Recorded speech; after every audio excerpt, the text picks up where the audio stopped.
નમસ્કાર ખેડૂત મિત્રો, આજે તારીખ 20 માર્ચ 2023 આજના સાંજના આપણે હવામાન સમાચાર જાણીશું, જેમાં ગુજરાતના ખેડૂતો માટે હજી 4 દિવસ ભારે છે. મિત્રો, ગુજરાતમાં સાયક્લોનિક સર્ક્યુલેશનની અસરથી વાતાવરણ ફરી પલટાય છે, જેને લઈ રાજ્યમાં કેટલાક જિલ્લામાં હજુ પણ 4 દિવસ માવઠાની આગાહી હવામાન વિભાગ દ્વારા વ્યક્ત કરવામાં આવી છે.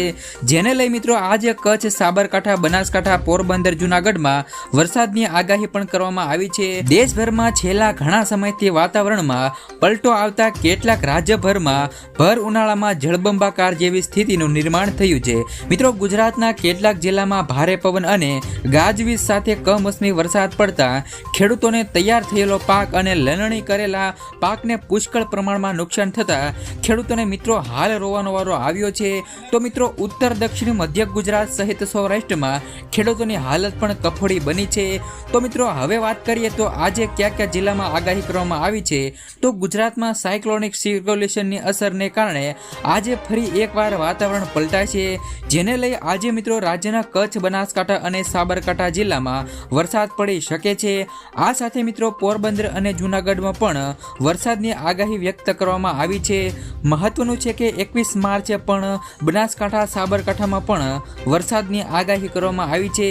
આ ઉપરાંત મિત્રો આ સાથે 25, 26 અને 27 માર્ચના રોજ વાતાવરણમાં ફરી પલટો આવી શકે છે. હાલ મિત્રો ખેડૂતોને નુકસાનની પણ ભીતિ સેવાઈ રહી છે. હવામાન વિભાગની આગાહી મુજબ સમગ્ર ગુજરાતમાં વરસાદ વરસી રહ્યો છે. તો મિત્રો, થોડા દિવસ પહેલા પણ માવઠાના કારણે ખેડૂતોને નુકસાન થયું હતું. જો કે હવે ફરીવાર કમોસમી વરસાદે ખેડૂતોને રાતા પાણીએ રોવરાવ્યા છે. ગુજરાતમાં કમોસમી વરસાદની આગાહી જે આપવામાં આવી હતી અને તેના કારણે અનેક વિસ્તારોમાં કમોસમી વરસાદ થયો છે. એ ઉપરાંત મિત્રો આજે રાજ્યના અનેક વિસ્તારમાં કમોસમી વરસાદ પડ્યો હતો. બપોર પછી આવેલા હવામાનમાં પલટામાં આગાહી મુજબ ગુજરાતના 13 જિલ્લાના 28 તાલુકામાં કમોસમી વરસાદ ખાબક્યો છે.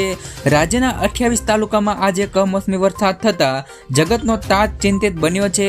કેરી સહિતના પાકોમાં ખેડૂતોને નુકસાનની ભીતિ સેવાઈ રહી છે. આ સાથે મિત્રો હવામાન વિભાગ દ્વારા રાજ્યમાં કમોસમી વરસાદની આગાહી કરવામાં આવી છે. તે પ્રમાણે આજે રાજ્યના 13 જિલ્લાઓના વાતાવરણમાં પલટો જોવા મળ્યો છે.